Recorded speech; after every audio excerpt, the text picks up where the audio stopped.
In this module, we're going to go through the 7-day video launch formula. I'm going to be talking about the tube catapult method and the critical 24-hour window for new videos. In this module, I'm going to have a series of videos explaining really the whole process. This is what you do after you upload your video to YouTube and have it go live. Of course, before you upload your video, I've got lots of training here based upon keyword research and how to go and dive into the vTargeter software to make sure you're actually finding the right video target for your keywords, finding the right sweet spot. But once you're ready to go and your video is done, and you want to upload it, this module here is critical. So I'm going to go and jump in and go through that large checklist that you should have access to. There should be a download link right here in this module. So grab that download. I'm going to walk you through it right now. And this is an amazing process. I know you'll have great results with it. It's been working out real well for myself and those I've shared it with. So let's get into the recipe and dive into it right now. So here is the checklist that you have access to. As I said before, there should be a download link right here beside this video somewhere in the members area. And this is my proven 7-day video launch formula. This works great. And I'm going to walk you through this process. A lot of the action items are happening here simultaneously. So even though this video is going to be in different sections, you can follow along here and see exactly which day requires what actions, okay? So day one obviously is finding your target keywords. And this is where the vTargeter software is invaluable.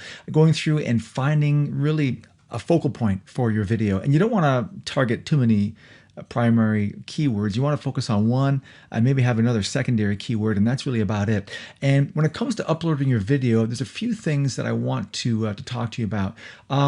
First of all, make sure you're including the actual primary key phrase in your video file name. So in this example, we have Photoshop-tutorial-video. I recommend you add something at the end like the word video or the word YouTube or something of that nature. Just for me, I don't want to have everything so perfectly optimized that maybe at some point in time that may raise a red flag to YouTube, because most videos aren't uploaded this way. I mean, if you have let's say it's some musician who has a crazy following, they're not always crossing their T's and dotting their I's. So we want to keep things looking as naturally as possible. So follow the tips here with how you name your video in terms of the file, and you'll be totally fine. Now, when you upload your video to YouTube, it's going to give you the option of having that video be listed as public or unlisted. It's going to default to public, and you'll see it right there on the upload screen.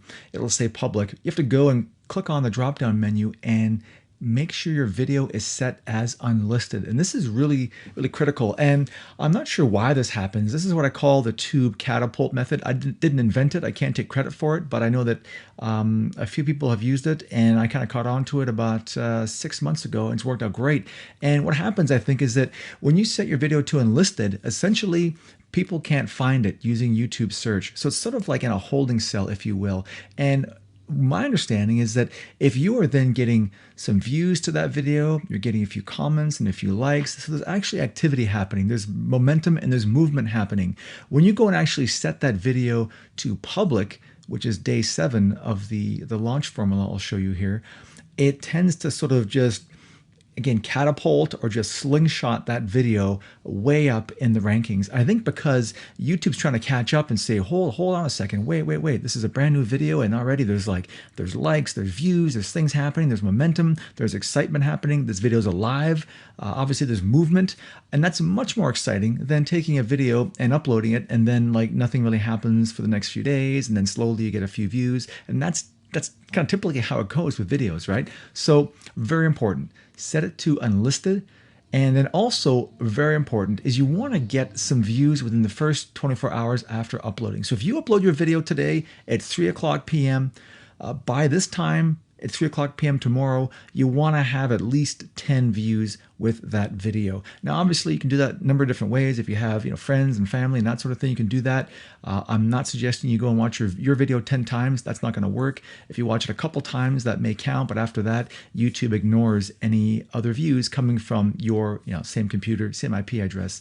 I'm going to have in another video some tips on how to get views. If you don't have a loyal social following, where you can blast out a Facebook message and have instantly people clicking on your video and watching it. Or if you don't have an email list of thousands of subscribers where you can blast an email out saying, hey, check out my video, and you've got instantly hundreds of views on your YouTube video. If you don't have all that, not a problem. Just watch the next series of videos and we'll talk about how to get views and boost your social signals, again, while not getting yourself into trouble with YouTube. Because I'm all about playing it safe. I'm all about, bending the rules a little bit, but not to the point where I'm risking getting my videos deleted or my account banned, which has happened to me in the past.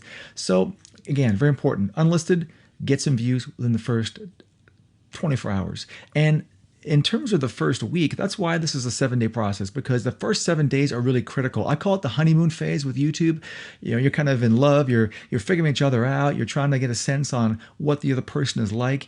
And in those 7 days, I think that YouTube has kind of an invisible microscope that's really looking at you and analyzing your video and seeing what's happening, seeing the activity that's going on. Of course, looking at your video from an optimization standpoint, but also getting a sense on some of the movement and momentum happening. So it's very critical. So on day 2, or this can be done on day 1, it's up to you. You want to go ahead and optimize your video pages. I'm going to have another download in this section here, or it might be in a previous section on actually talking about optimization. So, I mean, you can read this here. It's fairly straightforward. Just keep your primary keyword as close to the beginning of your title as possible. With your description, same thing. You want to keep that primary keyword as close as you can to the beginning of your description.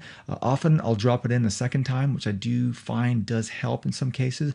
Make sure you have your call to action and your URL early in the description as possible. You want people to click on that. You want to get that click. You want to get that traffic. You want to get that lead, or potentially make a sale depending on what you're promoting here. Now, just as a quick tip as well, you can promote affiliate products in here. Just make sure you disguise that URL using a redirect service like bit.ly, like Bitly, or another service, and you'll be totally fine.